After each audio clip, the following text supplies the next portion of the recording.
ಕರ್ನಾಟಕದ ಚರಿತ್ರೆಯಲ್ಲಿ ಇವತ್ತೊಂದು ಐತಿಹಾಸಿಕವಾದಂಥ ದಿನ ಅಂತ ಹೇಳಿದ್ರೆ ತಪ್ಪಾಗಲಾರದು. ಕಾರಣ ಏನಂದ್ರೆ ಮುಖ್ಯಮಂತ್ರಿಗಳಾದ ಡಿ.ಕೆ. ಶಿವಕುಮಾರ್ ಅವರು ಮತ್ತು ಉಪಮುಖ್ಯಮಂತ್ರಿಗಳಾಗಿರ್ತಕ್ಕಂಥ ಪರಮೇಶ್ವರ್ ಅವರು, ಅನೇಕ ಸಚಿವರೆಲ್ಲರೂ ಕೂಡ ಸೇರಿ ಕರ್ನಾಟಕದ ಸಂಸತ್ ಸದಸ್ಯರು, ಲೋಕಸಭೆ ಮತ್ತು ರಾಜ್ಯಸಭೆಯ ಸದಸ್ಯರುಗಳು ಮತ್ತು ಎಲ್ಲ ಕರ್ನಾಟಕದ ಹಿರಿಯ ಅಧಿಕಾರಿಗಳೆಲ್ಲರೂ ಕೂಡ ಸೇರಿ ಇವತ್ತು ಪ್ರಪ್ರಥಮವಾಗಿ ಒಂದು ಸಭೆಯನ್ನು ನಡೀತಾ ಇದೆ. ಆ ಸಭೆಗೆ ಎಲ್ಲರೂ ಕೂಡ ಭಾಗವಹಿಸ್ತೀವಿ ಅಂತಕ್ಕಂಥ ಮಾತನ್ನ ಹೇಳಿದ್ದಾರೆ. 6 ಗಂಟೆಗೆ ಸಭೆ ನಡೀತದೆ. ಅದಕ್ಕಿಂತ ಮುಂಚೆ ಇದೊಂದು ಐತಿಹಾಸಿಕ ದಿನ ಯಾಕೆ ಅಂತ ಹೇಳಿದ್ರೆ, ಕರ್ನಾಟಕದ ಜ್ವಲಂತ ಸಮಸ್ಯೆಗಳಾಗಿರ್ತಕ್ಕಂಥ ಕಾವೇರಿ ಮತ್ತು ಕೃಷ್ಣಾ ನೀರಿನ ಹೋರಾಟ ನಿರಂತರವಾಗಿ ಅನೇಕ ವರ್ಷಗಳಿಂದ ನಡೆದು ಬರ್ತಾ ಇರ್ತಕ್ಕಂಥ ಹಿನ್ನೆಲೆಯಲ್ಲಿ ಆ 2 ಜಲಾನಯ ಪ್ರದೇಶದ ಯೋಜನೆಗಳ ಬಗ್ಗೆ ಒಂದು ತಾರ್ಕಿಕವಾದಂತ ತೀರ್ಮಾನಕ್ಕೆ ಅಂತಿಮಕ್ಕೆ ಬಂದಂಗೆ ಕಾಡ್ತದೆ. ಕಾರಣ ಅಂತ ಹೇಳಿದ್ರೆ, ಮೇಕೆದಾಟನ್ನ ಕಟ್ಟೋದ್ರ ಬಗ್ಗೆ ಅನೇಕ ರೀತಿಯಾದಂತಹ ವಿವಾದಗಳಾಯಿತು. ತಮಿಳುನಾಡಿನಲ್ಲೂ ಕೂಡ ಅದು ಚರ್ಚೆಗಾಯಿತು. ತಮಿಳುನಾಡಿನ ವಿಧಾನಸಭೆಯಲ್ಲೂ ಕೂಡ ಪ್ರಸ್ತಾಪವಾಯಿತು.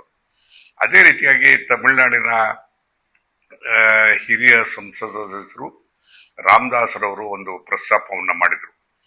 ಇದನ್ನ ಕರ್ನಾಟಕದವರು ತೊಂದರೆ ಕೊಡ್ತಾರೆ ಅಂತಕ್ಕಂಥ ರೀತಿಯಲ್ಲಿ ಪ್ರಸ್ತಾಪ ಮಾಡಿದಾಗ ಕೇಂದ್ರ ಸರ್ಕಾರ ಪಾರ್ಲಿಮೆಂಟ್ ಅಲ್ಲಿ ಒಂದು ತೀರ್ಮಾನವನ್ನು ಕೊಟ್ಟಿದೆ. ಇವತ್ತು ಮೇಕೆದಾಟನ್ನ ನೀರನ್ನ ಅವರು ಕರ್ನಾಟಕದ ವ್ಯಾಪ್ತಿನಲ್ಲಿ ಪೂರೈಸೋದಕ್ಕೆ ಯಾವುದೇ ರೀತಿಯಾದಂತಹ ಅಭ್ಯಂತರ ಇಲ್ಲ ಅಂತಕ್ಕಂಥ ಮಾತನ್ನ ಹೇಳಿರ್ತಕ್ಕಂಥದ್ದು ಇದೊಂದು ಅತ್ಯಂತ ಸಂತೋಷ ಪಡ್ತಕ್ಕಂಥ ಒಂದು ಸಂಗತಿ. ಹಾಗಾಗಿ ಎಲ್ಲ ಒಂದು ಕಡೆಗೆ ಈ ಆದೇಶ ಇವತ್ತು ಪೂರಕವಾಗಿ ಕರ್ನಾಟಕದ ನಿಲುವಿಗೆ ಬೆಂಬಲವನ್ನ ಕೊಟ್ಟಂತಾಗಿದೆ. ಹಾಗಾಗಿ ಪಾರ್ಲಿಮೆಂಟ್ ಅಲ್ಲಿ ಪ್ರಸ್ತಾಪ ಆಗಿರೋದ್ರಿಂದ ಈಗ ನಾವು ಮೇಕೆದಾಟನ್ನ ಮುಂದುವರಿಸೋದ್ರ ಬಗ್ಗೆ ಯಾವುದೇ ರೀತಿಯಾದಂತಹ ತೊಂದರೆಗಳು ಇಲ್ಲ ಅಂತ ಹೇಳಿ ನಾನು ಭಾವಿಸ್ತೇನೆ.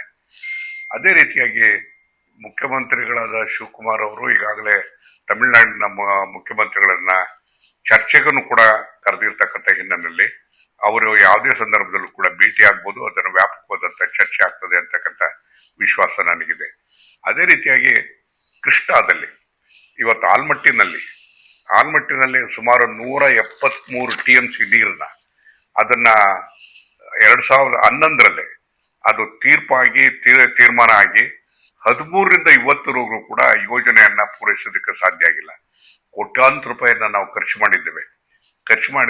ಮಾಡಿದ್ರು ಕೂಡ ಆ ಯೋಜನೆಯನ್ನು ಮುಂದುವರಿಸೋದಕ್ಕೆ ಇವತ್ತು ಆಂಧ್ರ ಪ್ರದೇಶ ಮತ್ತು ತೆಲಂಗಾಣದ ಸರ್ಕಾರಗಳು ಅಡ್ಡಿಪಡಿಸಿದ ಹಿನ್ನೆಲೆಯಲ್ಲಿ ಅದು ಸುಪ್ರೀಂ ಕೋರ್ಟ್ ನಲ್ಲಿ ಇವತ್ತು ಇತ್ಯರ್ಥ ಆಯಿತು. ಏನಂತ ಹೇಳಿದ್ರೆ, ಸರ್ವೋಚ್ಚ ನ್ಯಾಯಾಲಯದ ಮುಖ್ಯ ನ್ಯಾಯಾಧೀಶರು ಒಂದು ತೀರ್ಮಾನ ಕೊಟ್ಟಿದ್ದಾರೆ.